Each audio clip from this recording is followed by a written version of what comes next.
Tick tock, minute to walk. Your silence breeds complacency. Tick tock, minute to walk. Hello everybody, this is Eric Jose on Making a Murderer on YouTube. I cover the Stephen Avery and Brendan Dassey cases, but also as time passes I've been covering other cases such as the Staircase or OJ and many wrongful convictions of youth. I go over the documents, the photos, the videos, anything case related, so stay tuned because I have many more videos just like the one you're about to see. Hi there, to all my fans, I really want you to watch this video completely before any kind of reaction to it.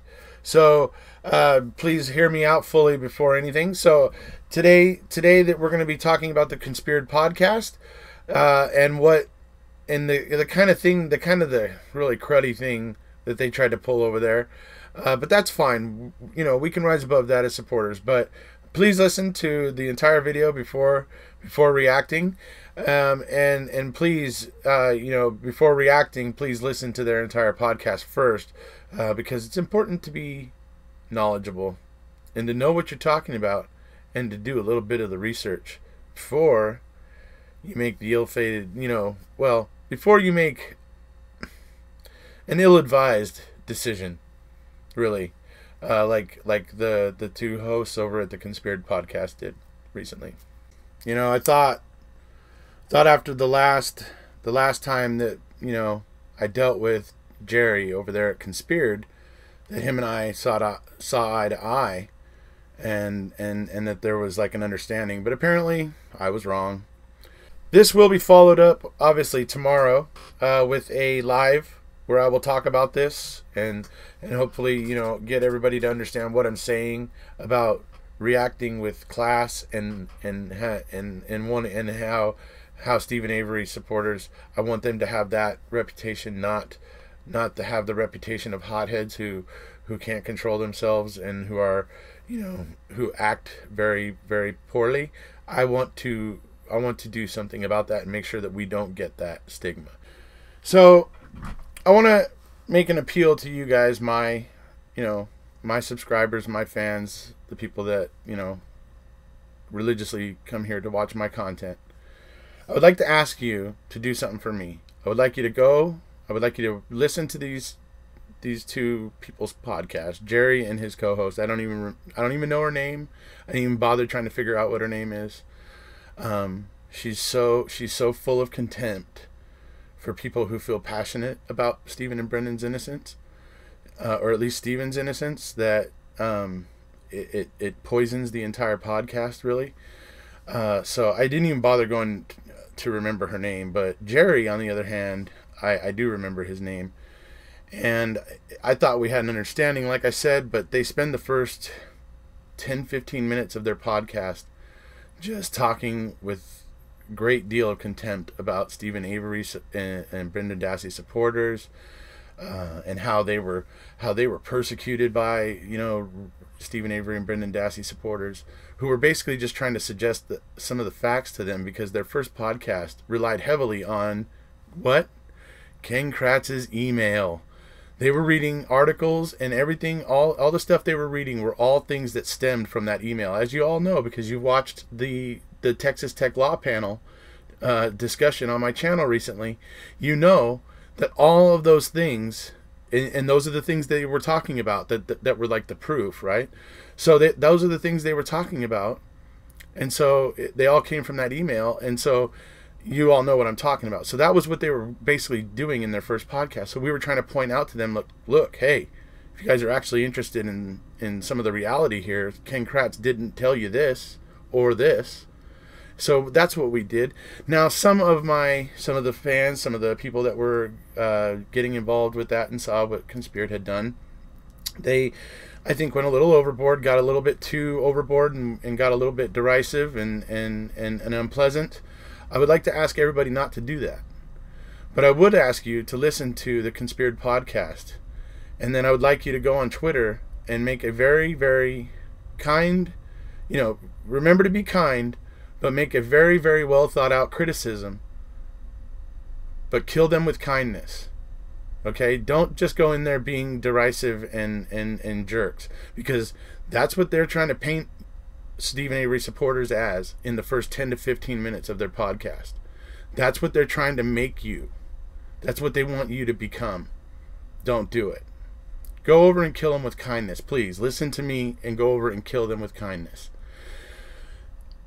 On the second note, before I get into going over some of this today, on a second note, I would like to ask those of you who are out there that are also interested, because I noticed some of the other cases that they're interested in that they've done podcasts on, the staircase, basically Michael Peterson, Scott Peterson, which is a case I haven't really researched very much, so I don't know a whole lot about. So those of you out there who have been really strongly researching Scott Peterson, if you could go and maybe possibly take a look at some of their podcasts and see if they know their stuff on those.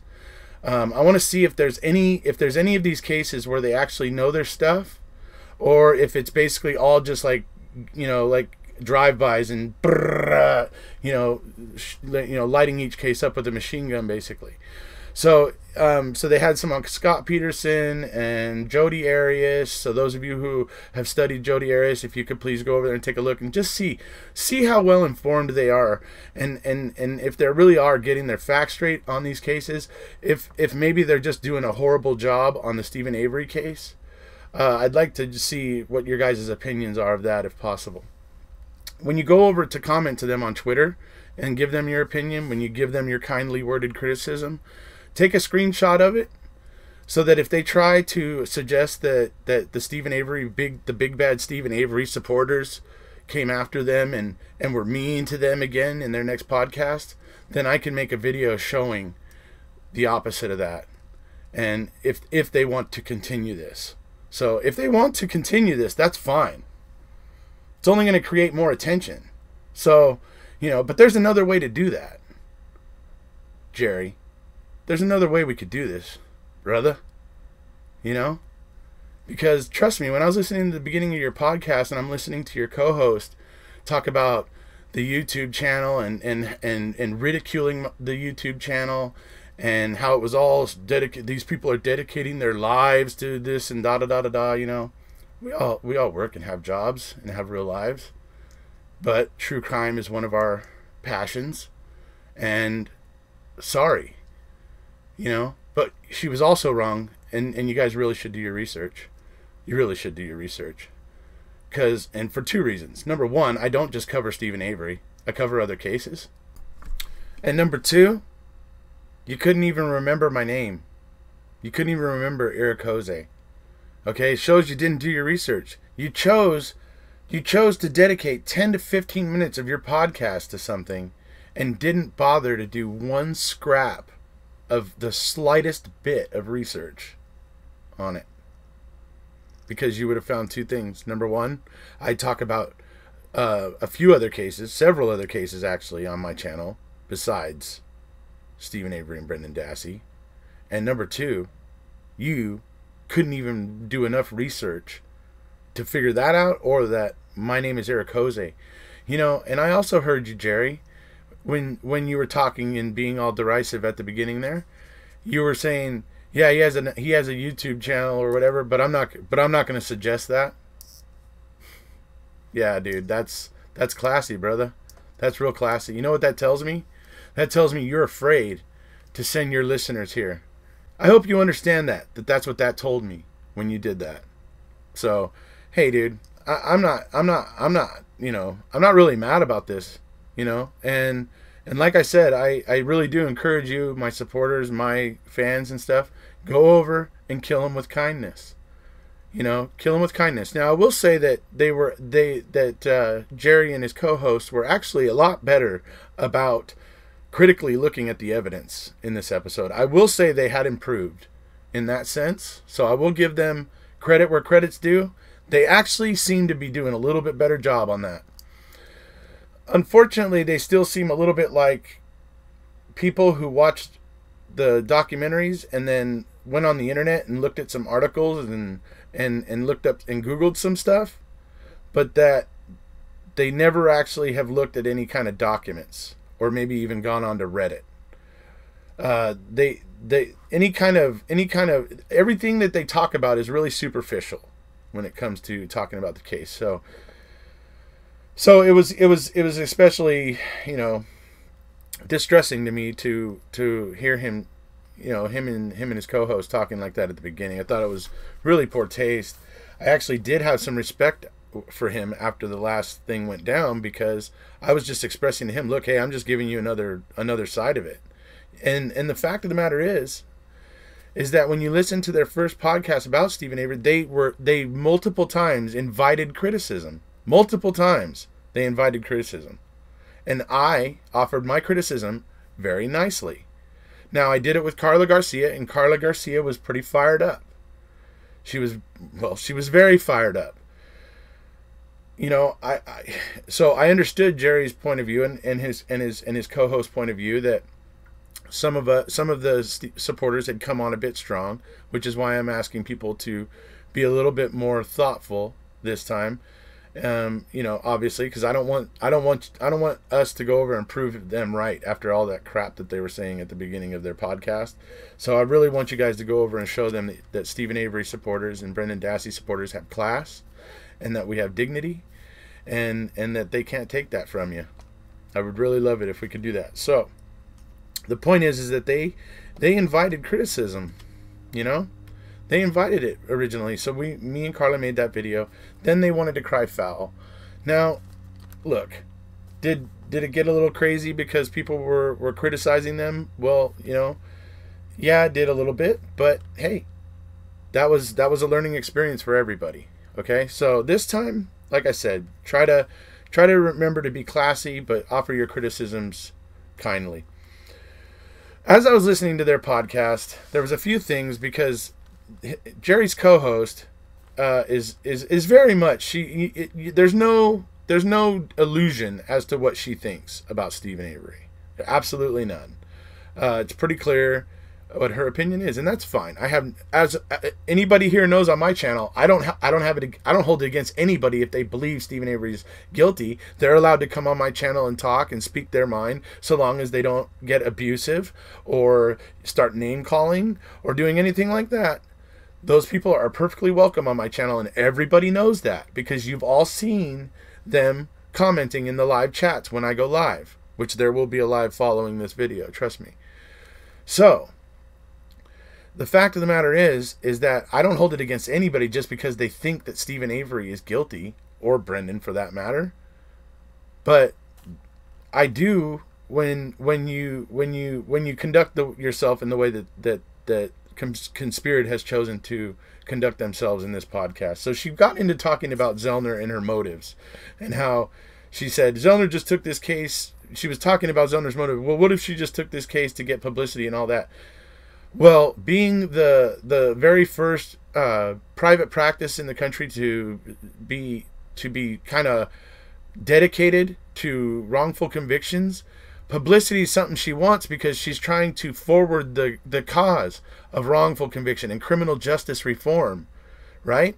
So publicity is something she's trying to get her message across. So that's not really shocking to me. But she did wait until she saw Making a Murder, where she could see some of the evidence and see some of the things around it that looked fishy, and then she decided, oh, maybe this is a case we could be interested in. And maybe that's how that happened. Of course. But yeah, of course the publicity was something she figured would help with trying to get the message out there about wrongful convictions and criminal justice reform, basically, right? Okay, so that's not a really big shocker, right? Okay, no big deal. Then Jerry got to talking about the hood latch. Jerry, can I just say, I don't even know what you were really suggesting when you were talking about the hood latch.